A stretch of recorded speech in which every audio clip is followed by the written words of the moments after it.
ልጄ በቃ ይሄው በቃ ኦልሞስት 4 አመት ከ7 ወሩ ነው በቃ ለምን ተዋሻለሽ ታዲያ ስለዚህ በተዳር ምን ያህል ጊዜ ቆይተሻል ማለት ነው ያንን ያህል ወዲያው ስላገባው ወዲያው ነው ያገባሽው ማለት ነው ወዲያው ነው የወለድኩት ስለዚህ ልጄ እኔ ነው ማለት ነው አንተ ምን ያህል ጊዜ ነው ውጭ ቆዩ ያልከኝ ይሄን 5 አመት ኦኬ ሶ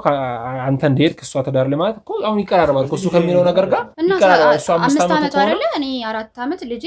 4 አመት ከ7 ወር ማለት ሰማይ ልጅ ብታስወረደው ኖሮ ድጋሚ እንደ አዲስ ብታረግዝ ኖሮ ልጁ ገና እድሜው ራሱ ትንሽ ነው የሚሆነው 4 አመት ዲፈረንስ አለ ምንም 4 አመት ዲፈረንስ ኖሮት ልጁ እንደዚህ ማን ነው 4 ወር አንተ ከሄድክ በኋላ ከ4 ወር ታዲያ አንድ ሴት እኮ ልጅ አስወርዳ ግፋቢል 6 ወርና ከዛ በላይ መቆየት አለባት ማህፀኗ እስኪስተካከል ድጋሚ ለመውለድ በቃ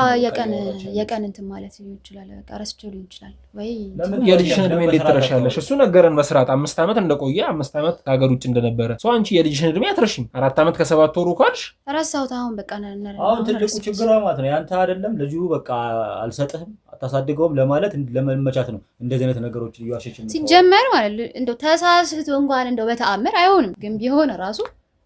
ላንተ ለአውሬ ልጅና ሳልፈት ከዛ ማንንም እንደምትለው ሰው እኮ ይመሳሰላል እኮ